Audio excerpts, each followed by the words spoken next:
du secrétaire général de l'ONU pour certifier les étapes du processus électoral en cours. Nous allons nous arrêter dans un premier temps à là pour voir la suite des choses à l'avenir. Si nous avons compris tout cela, on se demande alors de quoi nous parlent les différentes personnes présentes dans les vidéos suivantes. De 1, nous avons d'abord un groupe de juristes ivoiriens qui essaient de nous dire toute autre chose. Regardez. C'est qu'il faut respecter les institutions de la République de Côte d'Ivoire, qui est un État souverain. Moi qui vis depuis longtemps en France, je sais que l'organe compétent pour proclamer les résultats, qui est compétent en matière de contentieux électoral en France, c'est le Conseil d'État. Et nul ne peut aller au-delà contre les décisions du Conseil d'État. Pourquoi alors, dans notre pays, lorsqu'il s'agit d'une institution de la République de Côte d'Ivoire, qui est le Conseil constitutionnel, lorsque celui-ci rend une décision qui est limpide sur la base du droit bien motivé, l'article 88 de la Constitution fait de cet organe l'organe régulateur en matière électorale. In fine, cet article dit, il est l'organe régulateur du fonctionnement des pouvoirs publics. Alors on aurait voulu jeter les troubles à chien-dit sur la République de Côte d'Ivoire sans que rien ne se passe. Je pense que le Conseil constitutionnel a pris ses responsabilités et il a proclamé les vrais résultats après avoir annulé ce qui avait été, irrégulier. Alors donc, aujourd'hui, nulle part dans le monde, vous ne trouverez un pays où l'ONU a eu à certifier des élections présidentielles où des résultats définitifs ont été proclamés et que ces résultats aient été certifiés par les Nations Unies. Sur ce point, je dirais que M. Choi, qui est le représentant spécial des Nations Unies ici en Côte d'Ivoire, a outrepassé ses pouvoirs. Et je dirais que M. Choi, en tentant de certifier des résultats annoncés provisoirement par la CEI, pose un acte grave pour l'intégrité physique des populations vivant en Côte d'Ivoire et même pour la souveraineté nationale de l'État souverain qu'est la Côte d'Ivoire. Il est important de dire que tous les États sont membres des Nations Unies et que la Charte des Nations Unies reconnaît la souveraineté de ces États. Et selon la Charte des Nations Unies, il y a le principe de la non-ingérence dans les affaires intérieures d'un État. La Côte d'Ivoire est un État souverain, il est important que sa souveraineté soit respectée par tous. On peut ne pas être d'accord avec les actes que nous posons, mais nous pensons que la souveraineté doit être respectée. À nos compatriotes sur Choi, le représentant spécial du secrétaire général des Nations Unies en Côte d'Ivoire. Il ne faudrait pas qu'on prenne ce machin, comme dirait le général de Gaulle, pour le super État des États de la planète Terre. Les Nations Unies ne sont que un assemblage de une cooptation des représentativités au niveau des nations de la planète Terre. Et Choi, en tant que tel, n'est qu'un fonctionnaire international. C'est pas un super président, encore moins. C'est pas le représentant d'un super président. Même celui qui l'envoie n'est que secrétaire général des Nations Unies. Il n'est pas président des Nations Unies, c'est-à-dire le patron de Choi. De 2, Blé Oudé, le représentant des jeunes patriotes ivoiriens, nous explique une autre situation. Regardez aussi. Respecté. Rappelez-vous en 2000 aux États-Unis d'Amérique, quand M. Al Gore, démocrate, était opposé à George Walker Bush. Il y a eu un contentieux électoral dans l'État de Floride. 2 mois durant, le comptage manuel a eu lieu.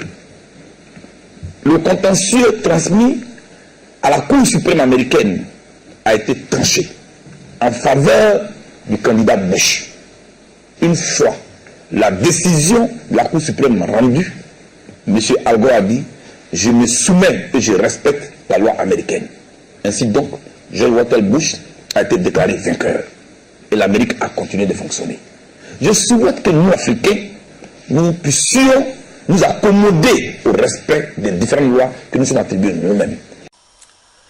Après ces vidéos, on pourrait ajouter des preuves qui concernent alors des comportements curieux où on voit que tous parlent d'une manière ou d'une autre de l'ONU qu'on décrit en même temps comme organe qui serait étranger à nos affaires.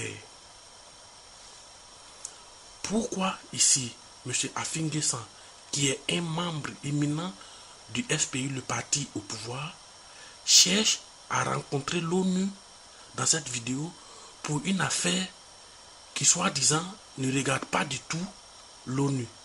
Regardez ce qui suit dans cette vidéo. Bureau de vote. On a pu ainsi déplorer pour la seule journée d'hier au moins 6 pertes en vie humaine, notamment à Daloa, à Issia, à Saïwa et à Zikiso, et des dizaines de blessés graves dans plusieurs villes de l'intérieur du pays et à Abidjan. Par rapport à cette situation inquiétante, la majorité présidentielle a sollicité et obtenu une audience avec le représentant spécial du secrétaire général des Nations Unies en Côte d'Ivoire hier. Nous nous sommes entretenus et en compagnie donc du directeur national de campagne et du directeur national de campagne adjoint chargé des élections pour porter à sa connaissance tous ces cas graves de violation des droits de l'homme et pour lui indiquer que nous nous réservons le droit d'agir de manière à ce que les élections qui sont tenues dans ces zones, tout particulièrement dans la zone des savanes, du Denguélé et du Worodougou, que les élections qui sont tenues dans ces zones-là soient invalidées parce qu'elles n'ont pas respecté les normes d'une élection transparente. Pourquoi, dans la vidéo suivante, la RTI s'empresse de faire passer l'ONU sur ses antennes pour le premier tour, après le premier tour, pardon, pour dire que tout s'est globalement bien passé? Regardez ceci. Et d'après le représentant spécial du secrétaire général de l'ONU, le vote s'est bien déroulé dans l'ensemble. L'ONU note un climat démocratique malgré quelques incidents, parfois violents, signalés dans certaines localités. Delphine Blah a recueilli la déclaration de Yon Duchor. Malgré les incidents parfois violents et des perturbations isolées, globalement, la campagne s'est déroulée dans un climat démocratique. Surtout, le face-à-face télévisé entre les deux candidats le jeudi soir a été unanimement salué comme exemplaire et même exceptionnel. Nous voyons ici aussi, pour la vidéo qui va suivre, que M. Pierre Kipré, qui est ambassadeur de Côte d'Ivoire en Allemagne, en France, explique ici la démarche logique à suivre pour la proclamation définitive d'un candidat. Et ceci, c'était un peu après le deuxième tour, avant que le Conseil constitutionnel n'ait déclaré un autre candidat vainqueur. Il dit bien ceci. Il parle d'abord dans un premier temps de la CEI, il parle ensuite de la Cour constitutionnelle et enfin, il nous rappelle que l'ONU doit certifier. De quelle ONU nous parle-t-on s'ils sont étrangers à cette élection? Regardez ceci. Rien a donc choisi à une large majorité Alassane Ouattara. Vous lui volez son vote libre et sa victoire légitime. Au nom de quoi, dites-moi? Non, monsieur. La CEI n'a pas été capable d'annoncer. La Cour constitutionnelle, c'est la commission électorale ivoirienne indépendante. Oui. La Cour constitutionnelle qui est seule habilitée à donner les résultats définitifs va le faire bientôt. Et après, le représentant